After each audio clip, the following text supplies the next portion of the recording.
마르코가 전한 거룩한 복음입니다.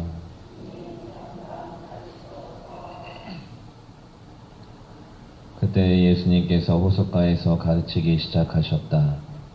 너무 많은 군중이 모여들어 그분께서는 호수에 있는 배에 올라 앉으시고 군중은 모두 호숫가 못에 그대로 있었다. 예수님께서 그들에게 많은 것을 비유로 가르치셨다. 그렇게 가르치시면서 말씀하셨다. 자, 들어보아라. 씨 뿌리는 사람이 씨를 뿌리러 나갔다. 그가 씨를 뿌리는데 어떤 것은 길에 떨어져 새들이 와서 먹어버렸다.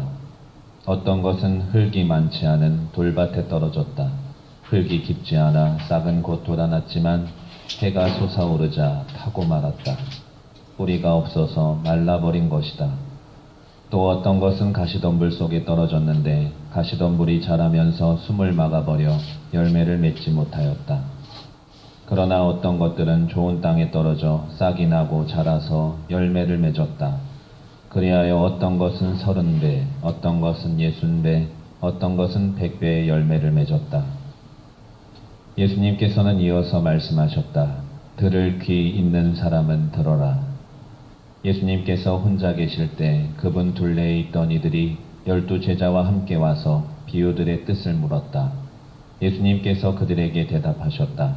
너희에게는 하느님 나라의 신비가 주어졌지만 저 바깥 사람들에게는 모든 것이 그저 비유로만 다가간다.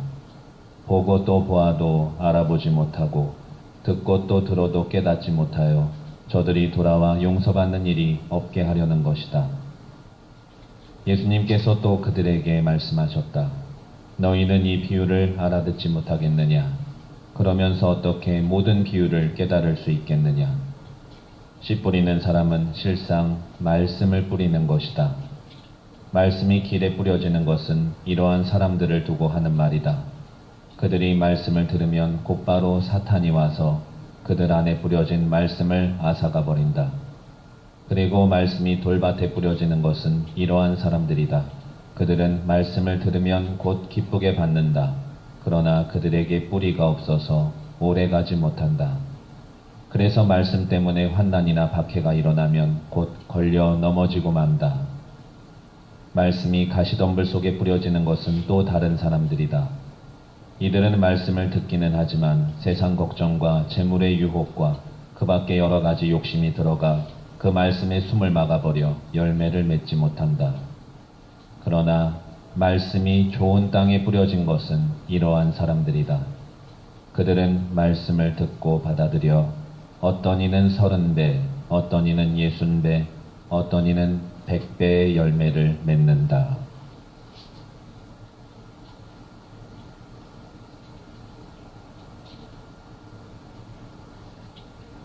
주님의 말씀입니다.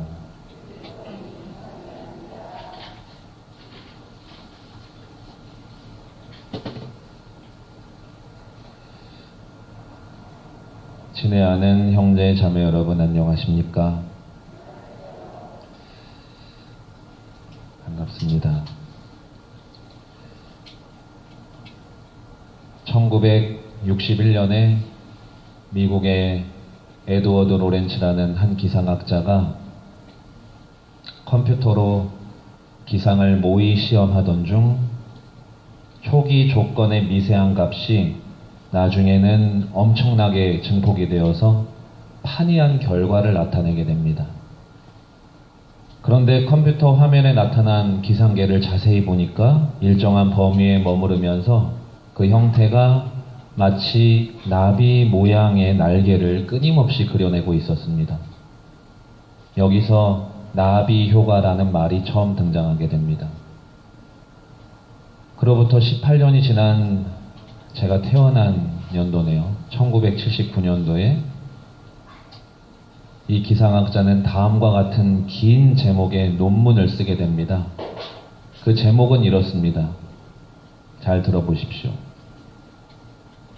브라질에 있는 나비의 날갯짓이 미국 텍사스 주에 발생한 토네이도의 원인이 될 수 있을까?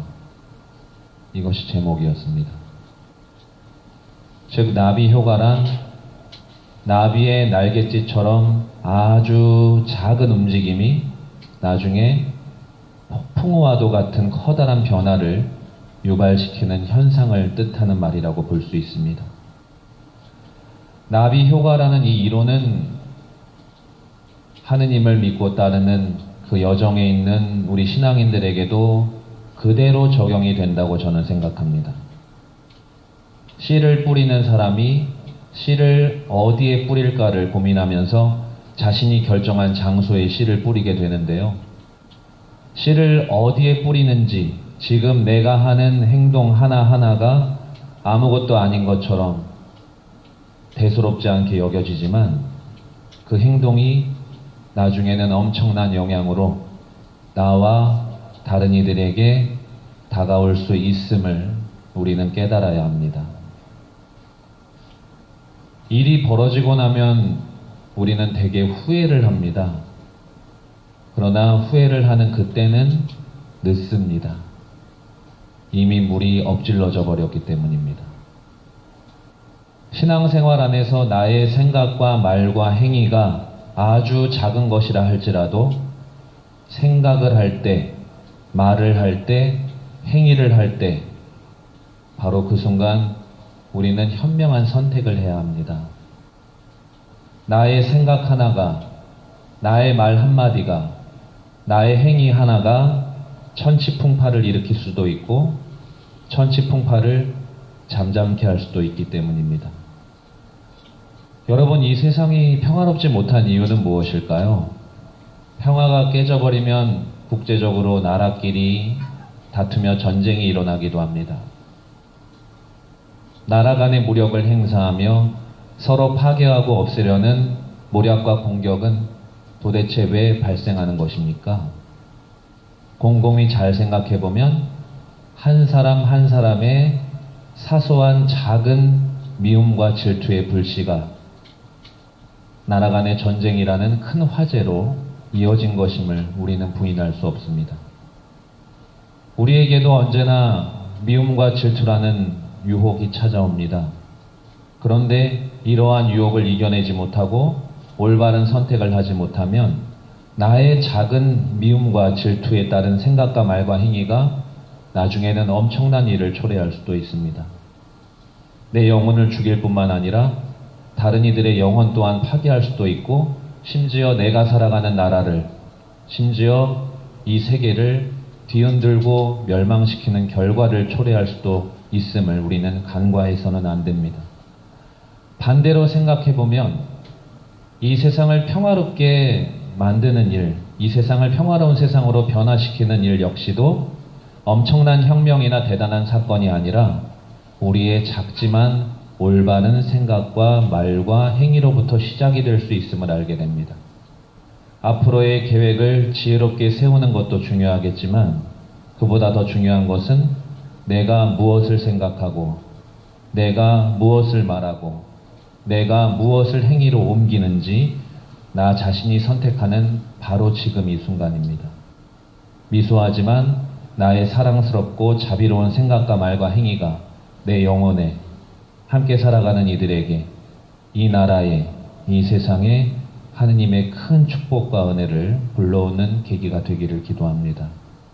영적인 나비 효과는 바로 우리 신앙인들의 작은 움직임에서 시작이 된다는 이 진리를 꼭 기억하셨으면 좋겠습니다. 잠시 묵상합시다.